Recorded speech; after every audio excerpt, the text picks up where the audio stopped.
Hello friends, welcome once again. We understand the four dimensions of personality: L1 physical quotient, L2 intelligent quotient, L3 emotional quotient, and L4 value quotient.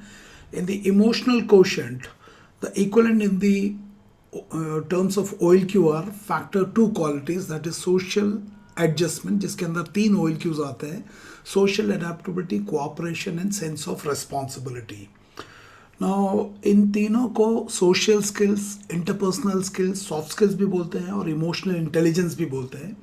For the purpose of definition, emotional intelligence, जैसे कि EQ भी बोलते हैं, it is the ability to perceive, interpret, demonstrate, control, evaluate and use emotions to communicate with and relate to others effectively and constructively.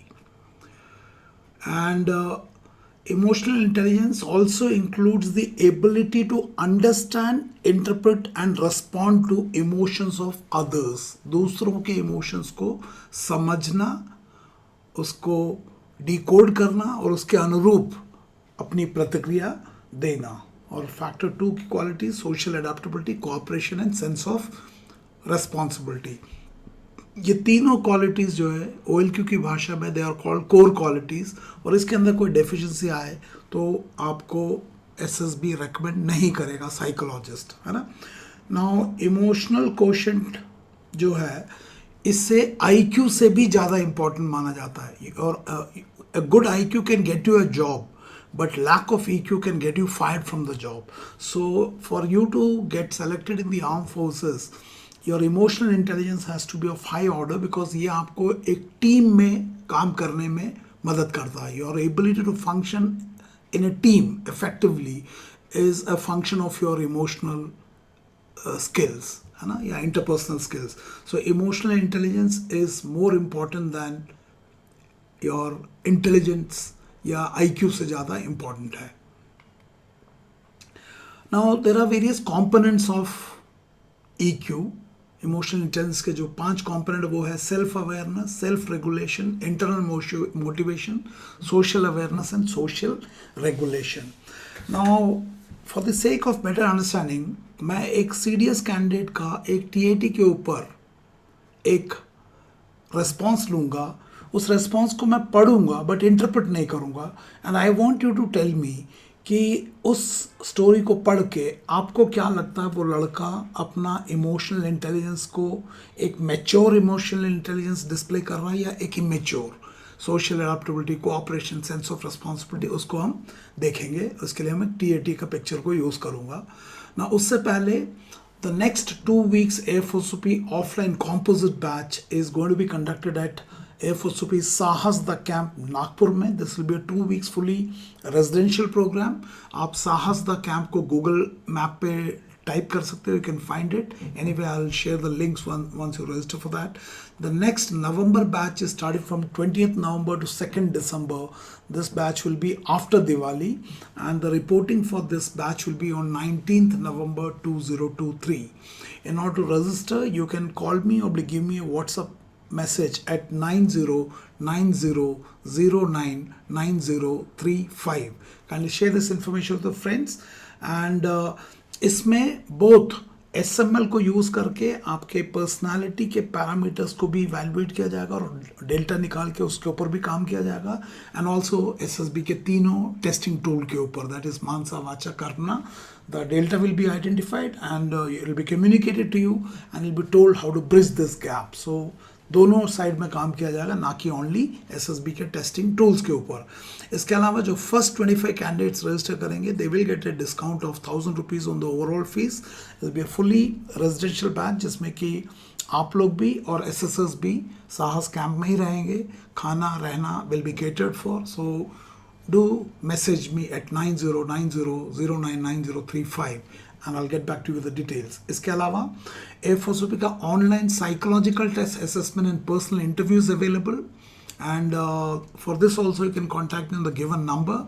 And इसमें भी in case if you decide to go for both of them combined, that is psychological test assessment and personal interview, you will again get a discount of 1000 rupees and the classes will be conducted online. And no GTO will be covered here. GTO के लिए आपको साहस में आना पड़ेगा. So you are welcome to respond to it.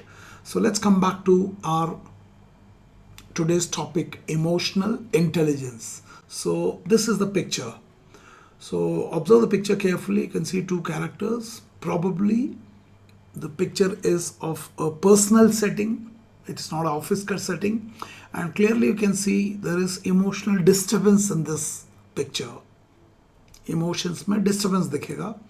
Now I ask you three questions. What led to the situation? What is currently happening? And what is the final outcome?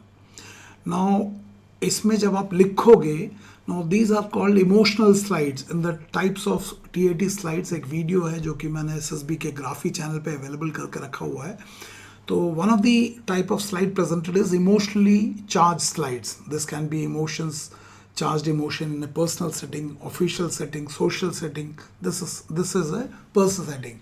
और उसमें क्या क्या पता चलता है, आपका इमोशनल मैच्योरिटी का पता चलता है. जिस तरह से आप इसको what led to the situation, what is currently happening सब करके हैंडल करते हो, तो आपका इमोशनल मैच्योरिटी पता चलता है. किस लेवल ऑफ मैच्योरिटी पे आप इसको एड्रेस करते हो. How do you manage your emotions through the characters, ये भी पता चलता है.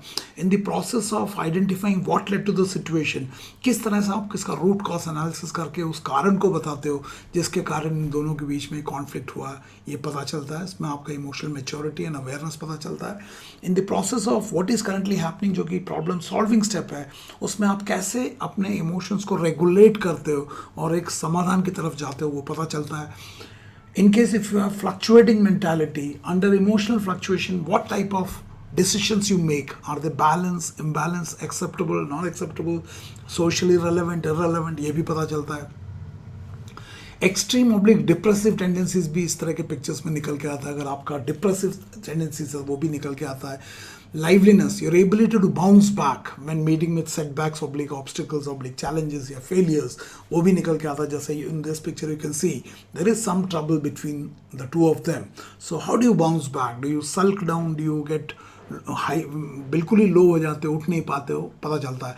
Mental stamina, your ability to withstand this pressure and think of a solution. सर्प दृष्टि से गरुड़ दृष्टि में जा पाते हो, नहीं पाते. In case if a person has got suicidal tendency, इसके अंदर से वो भी निकल के आ जाता है. कैरेक्टर वीकनेस, अगर आपके चरित्र में L4 में कोई वीकनेस है वो भी निकल के आता है. एंड ये this is very important because this also shows your ability to function in a team. अगर आपका इंटरपर्सनल स्किल्स ठीक नहीं है तो आप इंटेलिजेंट कितने भी हो, because you don't lack emotional skills, you will not be fitting in to a team. In arm forces आपको पता है it functions as team. So I will show you a sample story written by a CDS candidate and we will see इसने conflict को कैसे define किया है, उसका cause क्या दिया है, उसके बाद उसने कैसे रिजॉल्व किया, रिजॉल्व करने के बाद स्टोरी के एंड को कहाँ लेके जाता है. And in the whole process will see how well he has manage the emotion. Factor 2 की quality. So what led to the situation, what is currently happening and what is the final outcome. So I read it, listen to it carefully. मैं इसको interpret नहीं करूँगा, but I want you to interpret and tell me a feedback in terms of how do you think this boy has responded to this. So he writes, Suma is a 24-year-old girl and his husband, her hona chahiye, and her husband told her to have a physical relationship with his boss because he wants promotion. Then after some time, when she goes to her husband's boss, his boss totally refused to have sexual relationship with her. And he told her that I want to see your husband's behavior because I have a doubt that he is not a good person. Because कुछ करके काट दिया. Also he can do anything for the promotion. So I give you a suggestion. Please leave your husband. तो boss ने सुमा को एक advice दिया, एक सजेशन दिया, please leave your husband. So this is the story by a CDS candidate. Now I want you to tell me कि इसका emotional intelligence के बारे में, अगर आप साइकोलॉजिस्ट तो नहीं हो बट सिंपली इस कहानी को पढ़ने से आपको क्या लग रहा है. Does he has shown a good understanding of emotions, maturity? Has he been able to identify a socially acceptable cause? है ना।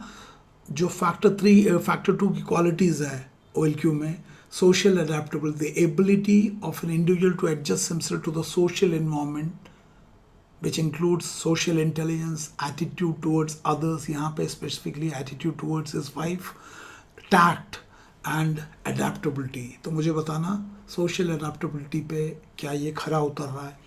Next is cooperation, the attitude of an individual to participate willingly in harmony with others। Is he able to participate in harmony with his wife and his boss and his aspiration? क्या वो अपने professional life और personal life को balance कर पा रहा है? ये सब पे वो मुझे कमेंट बताना। Next is sense of responsibility, it enables a person to be dependable and to willingly discharge his obligation. So is this candidate, जिस तरीके से इसने कैरेक्टर्स के थ्रू अपने स्टोरी को डिपिक्ट किया है, do you think is a trustworthy person? Do you think is a dependable person? Does he respect the opposite gender?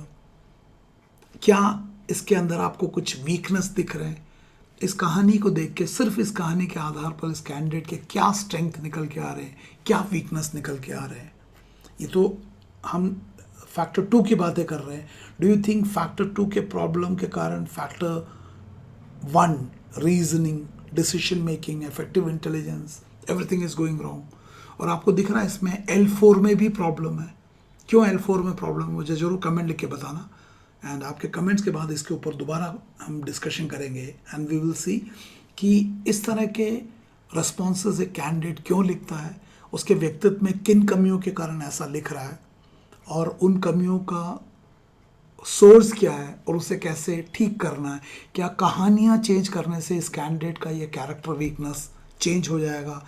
क्या इस एक कहानी के लिखने के बाद साइकोलॉजिस्ट आपको लगता है इसे कॉन्फ्रेंस में निकलने देगा, even if it's cleared by GTO and interviewing officer? Comment जरूर लिख के मुझे बताना। सो वंस अगेन AFOSOP का जो 2 वीक्स का ऑफलाइन कॉम्पोजिट बैच है, next batch is starting on 20 November to 2 December. Registration के लिए 9090099035 पे come you can WhatsApp me, and उसके अलावा full psychological test assessment and personal interview के लिए भी you can contact me at the given number. Kindly respond to this video and do post your comment, and उसके बाद में will take on further. Thank you and may God bless you. Thank you very much.